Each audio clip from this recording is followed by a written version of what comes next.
Welcome to Rev'd Up for Sunday, everyone. We are the clergy of St. Mark's Episcopal Church in New Canaan, Connecticut. I'm Elizabeth Garnsey. And I'm Peter Walsh. And we have arrived at Lent 5. And this is the last Sunday in Lent before Holy Week, which begins next week with Palm Sunday.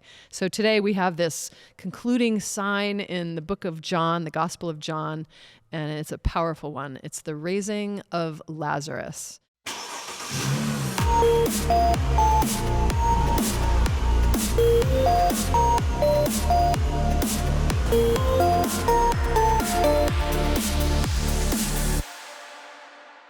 So like we did last week, since this is a very long text, it's John 11, 1 to 45. Let's take it in little bites. And so we'll read portion by portion. Let's hear the first section. Now a certain man was ill, Lazarus of Bethany, the village of Mary and her sister Martha. Mary was the one who anointed the Lord with perfume and wiped his feet with her hair. Her brother Lazarus was ill. So the sisters sent a message to Jesus, "Lord, he whom you love is ill." But when Jesus heard it, he said, "This illness does not lead to death. Rather, it is for God's glory, so that the Son of God may be glorified through it." Accordingly, though Jesus loved Martha and her sister and Lazarus, after having heard that Lazarus was ill, he stayed 2 days longer in the place where he was. Fantastic. I mean, these stories in John's Gospel are worthy of the Hebrew Scriptures, with these long, complicated stories with ambiguities. And I think one of the things I love about this is we get in John's Gospel, which is a different gospel tradition than the Synoptic Gospels, and here we are back with our friends Mary and Martha, right? So now we're really going to build out Lazarus as their brother. And I think it's really important for us to come to know the biblical people as people here, and we get to do more of that. And Mary and Martha remain incredibly in character as they are portrayed in the other Gospels. And I love it that we find out here that Mary, for instance, the one who anointed the Lord with perfume and wiped his feet with her hair.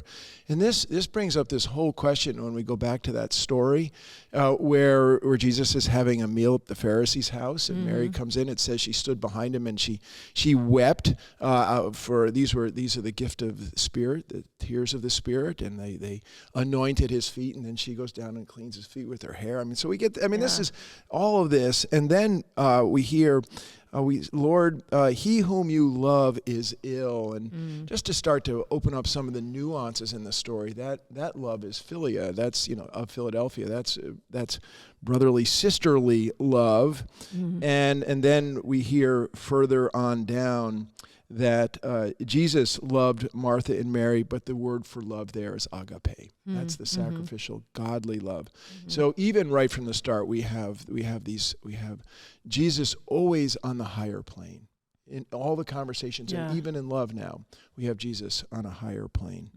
Yeah, I love that. I mean, this is the gospel where Jesus calls us friends. Right. And so philia is a big word in John. And I almost think that he uses agape and philia as synonyms, because to him, or to Jesus in this gospel, friendship is equal with the love of God, when it's that's that kind of godly friendship. Nice. So I sort of love that too. And it's interesting how he foretells that Mary is the one who anointed the Lord, because that doesn't happen till the next chapter.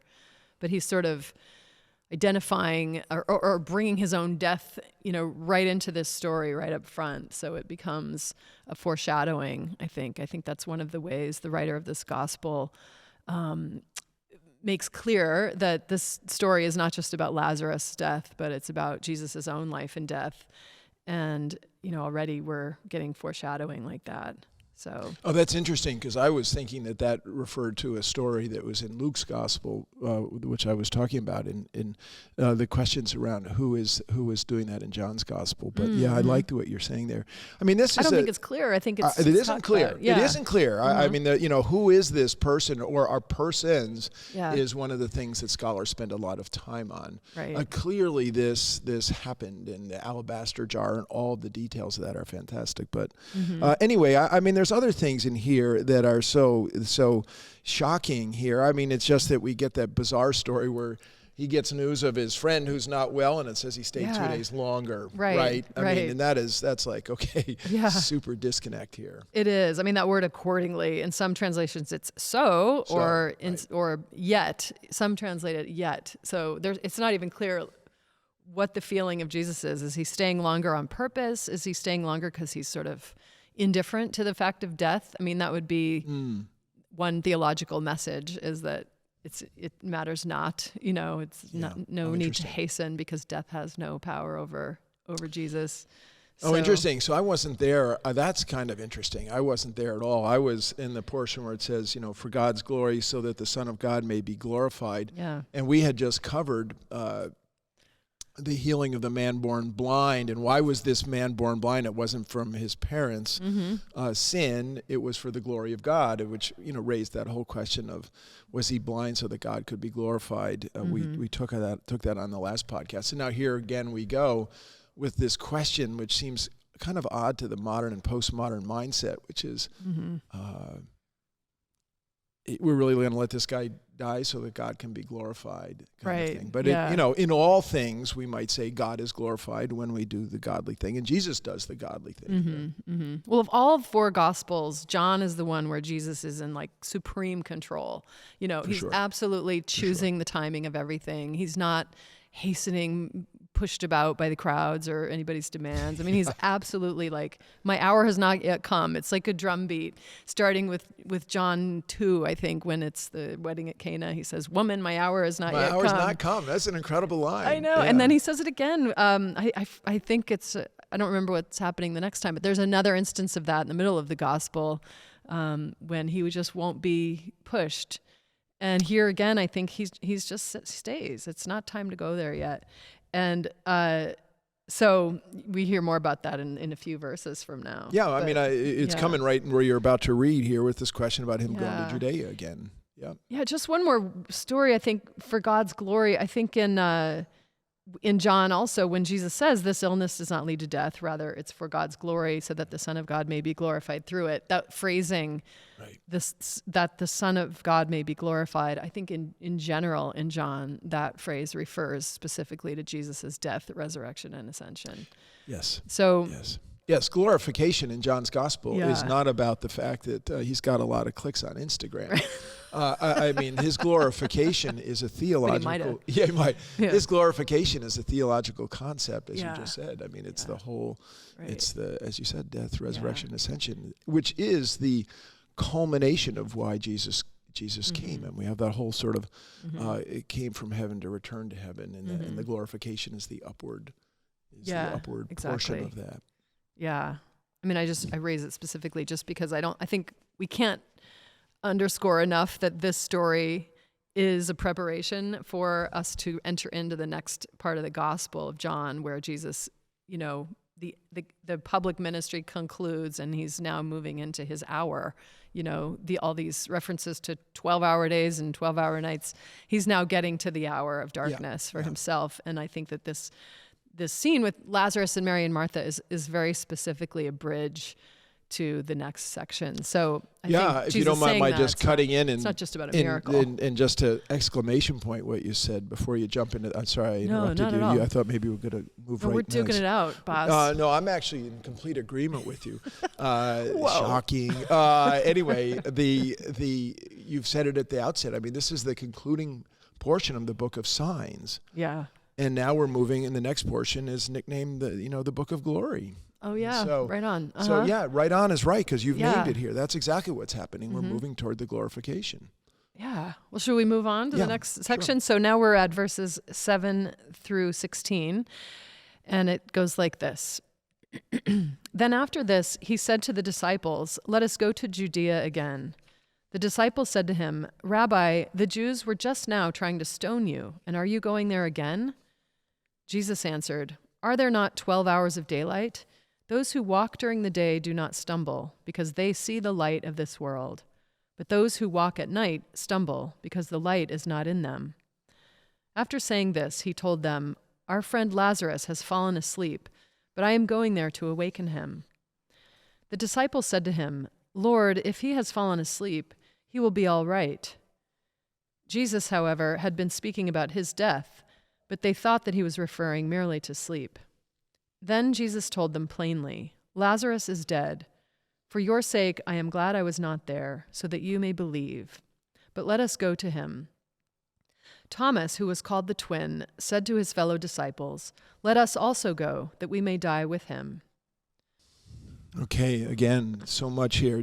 Just to pick up where we were a bit ago, I mean, this whole question of whether or not Jesus goes to Judea or not, whether or not he goes through Samaria or not, everywhere he goes, I mean, there are dangers all over the place. And Jesus, as you said, is in control. He chooses when to go places, and he also withdraws. Yeah. It's not as though he's taking on everybody at all the times. There's sometimes he withdraws because he said, it's not my time. And now here he is, and as you were pointing out, that the daylight he is the light of the world, and he has this time to do his ministry. I think that part of the thing that's kind of interesting, where, as you know, that they've fallen asleep is a phrase, an aphorism in Jesus' day for people who are dead, Right. and they're sleeping. Again, here we got this. Every conversation, the gospel seems to be the disciples take it literally, and he's speaking spiritually, right? They're always this disconnect, and now he's saying they're sleeping fondly. He says, it's almost like he says, no, Lazarus is dead. Right. I love that portion. That would just be, that's almost seems like Monty Python or something like that. Lazarus is dead, and then they go, oh. And it's not, I mean, it's unusual in the Gospel of John for Jesus to speak plainly for once. Right. It's the only time in John where he says it outright. Yeah, that is funny. No, I meant it this way. Where was this when Nicodemus was wondering about being born from above? Oh, that's a good call. That's a good catch. And I always think that we get to historicity in the gospel when we get these things that just kind of clunk along like that. Right.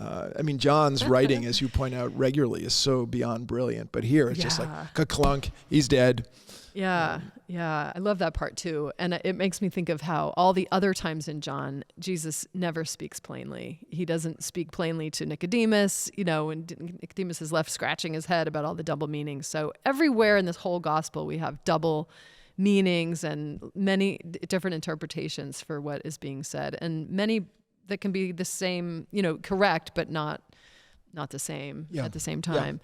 But usually it's Jesus speaking theologically and the disciples or Mary and Martha or Nicodemus or everyone else understanding something literally. And here, I think when Jesus is saying those who walk during the day do not stumble because they see the light of the world, those who walk at night stumble because the light is not with them.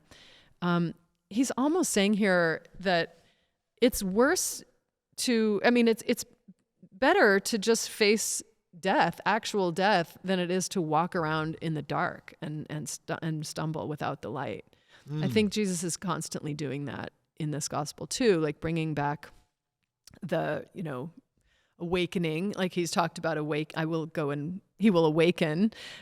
He's talking about waking up in two senses, and that, to do that before we actually die. But I think that's why he's so unmoved by Lazarus' death, because he's not even worried about that. He's more worried that his disciples or anyone else would not come to see the light and be awakened. Yeah, interesting. And spiritually. we were talking a little bit earlier, the line, for your sake, I am glad that I was not there, so that you may believe. And I don't know if you want to comment on that. I mean, it's a funny thing. I'm just glad you weren't there is a funny thing for Jesus to say. Yeah, I was thinking in my reading that he's preparing his disciples for what is to come. And it's clear already in this story that Jesus is really alluding to his own hour that is about to come, this hour of death and resurrection. And that he's preparing them sort of graciously. They have no idea, but he's going to show them that death is not the end. And he's showing them in this literal way with Lazarus, but the way he's speaking to them is that he wants them to see him as the light of the world.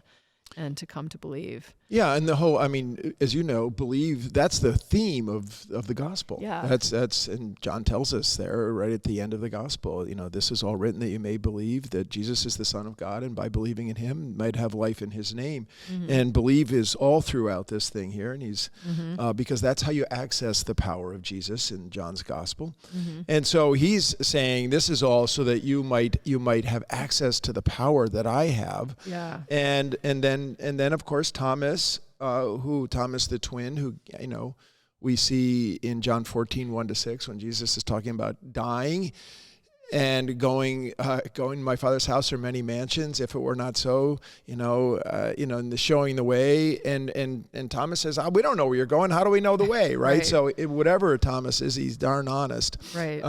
And here he is. We have Thomas, the courageous one. Let us also go that we may die with him. This is the Thomas that is the minor note. Most people got him as doubting Thomas, but here he is like, we're going with you, man.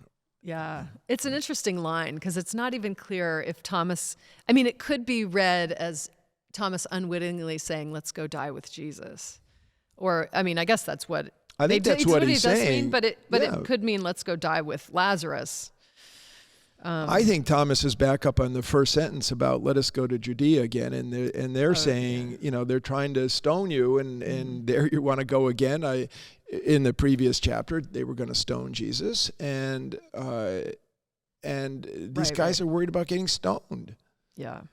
Anything else to say about this incredible? Well, there's a lot to say, There's but a I think lot. we probably need to keep moving just Yeah. because the gospel is so long and people can't watch our podcast for 3 or 4 hours here. So I think we probably ought to keep let's it move rolling. on. Okay. Verses 17 to 27. How do you really feel, Peter? Okay, so this is the next section, and this moves us, I think, into a section where there's a real preparation for Jesus to raise Lazarus, and we've moved out of that introductory setting the scene. So this is beginning in verse 17. When Jesus arrived, he found that Lazarus had already been in the tomb for 4 days. Now Bethany was near Jerusalem, some 2 miles away, and many of the Jews had come to Martha and Mary to console them about their brother. When Martha heard that Jesus was coming, she went and met him, while Mary stayed at home. Martha said to Jesus, "Lord, if you had been here, my brother would not have died. But even now I know that God will give you whatever you ask of him." Jesus said to her, "Your brother will rise again." Martha said to him, "I know that he will rise again in the resurrection on the last day." Jesus said to her, "I am the resurrection and the life. Those who believe in me, even though they die, will live, and everyone who lives and believes in me will never die. Do you believe this?"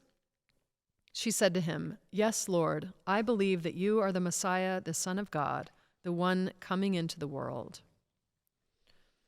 Oh, smoking. We could spend an hour and a half on this alone. This is unbelievable here. So let's just I'll just get us started in this piece here. So Lazarus had already been in the tomb for 4 days. This is something we might miss. In Jesus' day, burial, the sense of death was that the person's spirit hovered over their burial place for 3 days to see if it might re-enter the body. But on the 4th day, it was gonzos that the spirit left on the 4th day. So that when Jesus arrives, he's dead. He's not just kind of dead. He's dead. Dead in body and spirit is gone. Yeah. We get the location of Bethany. Many of you watching this, and perhaps you too, have been to Bethany. It's 2 miles outside of Jerusalem. This is where Jesus stayed with when he was in Jerusalem, and it's just over the top of the Mount of Olives. And then we get Mary and Martha again in character. I love this stuff. Yeah. So Martha gets the news he's coming, and she boogies and meets him out of town. Right, the action woman goes, and it says Mary stayed at home. And Martha's a straight talking lady. I love this, where she says, "Lord, if you'd been here, my brother would not have died." Where it almost sounds like we have reproach, right? How come you didn't come right away? And then she follows that up with, but even now I know that God will give you whatever you ask of him. Where you get this kind of confession of faith. And that's how Martha is. And that Jesus doesn't bother with either of these things. And he said, "Your brother will rise again." Yeah. Again, Jesus just cutting through everything. And then we get, I know that he will rise again in the resurrection on the last day. And here, I think, this opens up for us so much where in the Hebrew scriptures, in the Hebrew mindset, the question of resurrection was multifaceted. And certainly for the Pharisees believed in the resurrection. Many of the pious Jews of Jesus' day believed in the resurrection. The Sadducees did not, and that the great sense of this was that there would be a mass resurrection at the end of time. This was the last day. And so here she is coming forward with the piousness of her day. And then we get this line that we all know so well if we're in the church business, because it leads our funerals. I am the resurrection, the life. And if in the Book of Common Prayer, saith the Lord. And in Rite One, he that believeth in me, though he die, yet shall he live. Yeah. And in the scriptures, those who believe in me, even though they die, will live. And everyone who lives and believes in me will never die. And I guess what I think is happening here is that Jesus is the divine human embodiment of the whole of the Hebrew tradition, the thoughts of this and the godliness of this. I am the resurrection. So you might believe in the resurrection. He is the embodiment. That's what the incarnation is. Right. Yeah, he's person as event. I mean, they're waiting for this eschatological event. And for him to say, I am the resurrection, he's saying her, you don't have to wait, it's here right now in front of you, and you can experience it now, embodied in the person of Jesus. I love that. And not only embodied, but how do we, again, just what I was saying a few moments ago, how do we get access to this embodiment? How do we get access to this power? I mean, he's got this divine power. And what John is trying to say, you believe in this and you get access to this power. And this is where he says, if you believe, believes in me will never die. So it's not actually the belief in the resurrection, he's saying, means that you won't die. He's saying that belief in me gives you access to this. And then it's, do you believe this? And we get a confession. She begins, I believe. That's a confession of faith. I believe that you are Messiah, the Son of God, the one coming into the world. Yeah. Which is, this is the whole purpose of John's gospel in these three sentences. Yeah, the theological heart of this whole, you said it at the outset. That's gospel. Right. That's a good call. Yeah, absolutely. I think, Bethany was near Jerusalem, 2 miles away. I mean, it's putting Jesus right in the danger zone, like you're saying. He's inching closer. And to have these Jews coming to Mary and Martha, it's clear that with this proximity, they're the ones from Jerusalem who have hostility towards Jesus in every context in John. So it's not the Jewish people as a race. We have to keep repeating that, I think, for people, so we don't forget that in John, when we hear the Jews, everybody in the story is a Jew. Right. So it's the Jewish authorities or the leaders who have a lot of beef with Jesus and they feel so threatened. So I think it's just important to flag that one more time here. But I wanted to mention that when Martha says, Lord, if you'd been here, my brother would not have died. But even now I know God will give you whatever you ask of him. Mary's going to go on and say the same thing. Yeah. But it's a psalm. Like this kind of talk, it's the language of complaint, the language of faith. On Good Friday, we're going to read Psalm 22.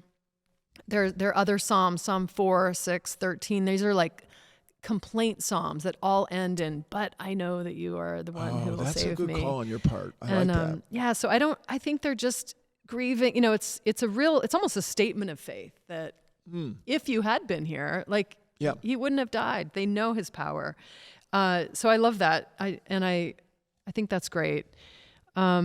Yeah, I like that. And of course, we have the Book of Lamentations too, where they're just setting out and lamenting. Right. It is interesting, and that's why the Psalms are the whole of the human condition, with all the lamentations, the complaints, and also the praises. I think that she brings the complications of all that, and Jesus, saying, "I am the resurrection and the life," his embodiment. In the Book of Signs, we've already seen that before. Remember, he said, "I'm the light of the world."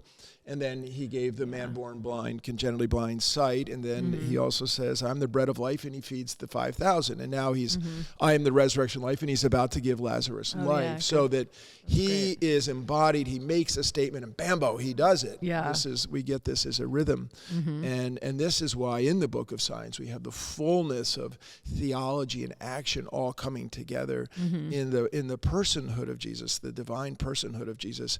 And, as you know, read closely and tightly, it's just explosive in its divine power. Jesus is explosive in his divine power as he moves through these scenes. Yeah. I think it's special, too, how Jesus gives these women the pride of place for making these incredible declarations. And you preached beautifully on the Samaritan woman at the well and her gradual path journey, kind of compressed as a show, an icon for all of our spiritual path. And here again, we have Martha just in a few verses making this gradual confession that I know he'll raise in the last day, like it says in Daniel, or, That's good. That's good. And then just the next sentence is, but I do believe you're the Messiah, the one coming into the world. So it's very quick, but she's quick to see what he's saying, I think, Martha's super smart. Yeah. She is super on her game. I think Mary's just as smart. She just gets a little bit less play. Well, I think Mary gets more respect. I mean, Jesus says in Luke's gospel,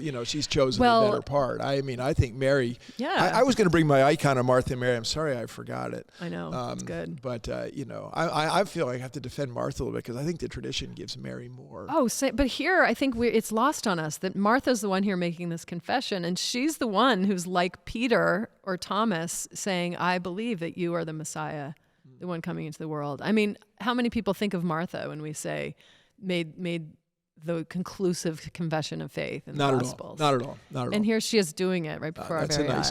That's a nice call. Okay, let's get to Mary. But that's a good call about Martha. Okay, so we're up to verse 28, and this is sort of scene 2 of our little preparation where we have Jesus with Mary and the fellow mourners who have come up to console them, the sisters. And it goes like this. When she had said this is Martha, when Martha had said this, she went back and called her sister Mary and told her privately, "The teacher is here and calling for you." And when she heard it, she got up quickly and went to him. Now Jesus had not yet come to the village, but was still at the place where Martha had met him. The Jews who were with her in the house, consoling her, saw Mary get up quickly and go out. They followed her because they thought that she was going to the tomb to weep there. When Mary came where Jesus was and saw him, she knelt at his feet and said to him, "Lord, if you had been here, my brother would not have died." When Jesus saw her weeping, and the Jews who came with her also weeping, he was greatly disturbed in spirit and deeply moved. He said, "Where have you laid him?" They said to him, "Lord, come and see." Jesus began to weep. So the Jews said, "See how he loved him." But some of them said, "Could not he who opened the eyes of the blind man have kept this man from dying?" Okay. Oh, wow. So just a little bit on Martha and Mary that I can't help do it. So Martha goes back. And I love it that she goes to see Mary. It says he told her privately. I love this sister to sister. She's trying to get away. She's trying to get away from the crowds. He's like whispering in her ear, and that the Lord is calling you. Yeah, I love this. And then unfortunately for Mary, everybody follows. You get this because they're not yet in the village. And these villages are not big. And Jesus is clearly staying out of the village because he doesn't want all the attention. Right. He wants to have a word with her, but he doesn't get that chance. And then as you pointed out, she gets there and she lays the same thing on that Martha does. If you'd been here, my brother would not have died. And then we get into the weeping thing. And we start into the weeping thing. And just a word about that. So Mary is weeping, and then the weepers are weeping, and these people from Jerusalem, many of them are professional mourners, and just to talk about the theology of professional mourning. So they felt in Jesus' day that it was appropriate to wail. That was a sign of love, and so they would, but you can't wail for long periods of time. So they would have to bring people in to keep the wailing going. They would pay them literally to wail. And so the word there is wailing. And so they've come out to wail. And that Jesus, it says here, really disturbed in spirit and deeply moved. That is, I'm sure you read about that. And my eyes were open to that in a way. And I just want to share a little bit of that because you might not know that, those of you who are joining us, unless you had done a little bit of research here, that the Greek for that has a lot to do with, in the three other places it's used, it's you're reproached or sternly spoken to. And they're really trying to figure out how to translate it. These are, Jesus' emotions. What do they mean? Yeah. And we get here that, he gave one person said, he gave way to such distress of spirit as made his body tremble. So this groan in his heart. Some say angry. Angry. Yeah. Yeah. And then it says, that Jesus wept. And I'll just finish here because I don't want to hog the mic, but Jesus' weeping is a different Greek verb. This is a silent, inner, deep, quiet weep. This is not a wail.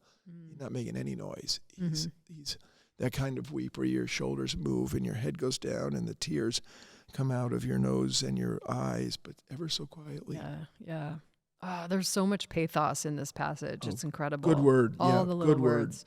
Yeah, I mean, here we have they can't get their private moment at all. All this tension is introduced with these Jewish people from Jerusalem not leaving her side and not, that just their presence is tension, because in this gospel you already know that they represent hostility towards Jesus. So his hour has not yet come. He stays out of the village for a little longer. But when Jesus comes, also this word knelt, she knelt at his feet. Oh, yeah. The word is pipto in the Greek. It fell at his feet. Oh, that is excellent. And it's so different than kneeling. I'm moved by that. She just falls at his feet. And I think it's the same word used when she goes to anoint him, like you were talking about in the beginning. And he sees her weeping. He's so moved. And if he's angry, he's just so emotionally charged with all that's happening here, all their hostility, all their inability to see, all the stuff and all his anticipation and what's to come. He's going to raise Lazarus. And in the beginning of this passage, he said to the disciples, this won't end in his death, his illness, but it will end in Jesus' death. He knows it's going to result in his own death. And I think of those feelings, like, as Jesus human and knowing what's coming, I mean, the power of that in his body, it's a perfectly chosen set of words here. It just moves me too. And then they just think, oh, he loved him so much. Once again, they're sort of not even seeing how much is going on here. I mean, how could they? But still, for the writing, it's pretty powerful. Yeah, and what a scene it would be where Mary in her grief falls to his feet. And think about it when you come, I mean, holy people are so few and far between, but think about any time you've been near a holy person, you have the desire to kneel in front of them. Yeah. And to get low and to get down, and she gets, she goes all the way to the ground. And her inner spiritual sensors are so open. I think that's that's Mary's merriness, right? The St. John of the Cross would talk about this spiritual senses. I mean, her spiritual senses are so finely attuned that just to be near him is to go down. And then she has the grief of her brother's death. Yeah. I mean, you can just feel everybody's body. I mean, her body's quaking, and now his body is quaking. Right. It's catching. We kind of missed how she got up quickly and went to him. It's like, she goes where he calls, like a sheep of his fold. Oh, yeah. She bolts. Yeah. And then at the end there, we have, they're sort of mocking him. Could not he who opened the eyes of the blind man have kept this man from dying? So it's a little foreshadowing of Jesus' trial. Well, should we go to the miracle? Let's keep it rolling. Finally get to it. The moment we've all been waiting for. So here we go, verse 38. Then Jesus, again greatly disturbed, came to the tomb. It was a cave, and a stone was lying against it. Jesus said, "Take away the stone." Martha, the sister of the dead man, said to him, "Lord, already there is a stench, because he has been dead for 4 days." Jesus said to her, "Did I not tell you that if you believed, you would see the glory of God?" So they took away the stone. And Jesus looked upwards and said, Father, I thank you for having heard me. I knew that you always hear me, but I have said this for the sake of the crowd standing here, so that they may believe that you sent me. When he had said this, he cried with a loud voice, Lazarus, come out. The dead man came out, his hands and feet bound with strips of cloth, and his face wrapped in a cloth. Jesus said to them, Unbind him and let him go. Many of the Jews, therefore, who had come with Mary and had seen what Jesus did, believed in him. I mean, wow, what a climactic scene. And this is the climactic scene to the whole book of signs that started with the wedding at Cana of Galilee and the miracle of water into wine. And I mean, this is shocking. And just to give everybody a sense of this, sense of placeness here.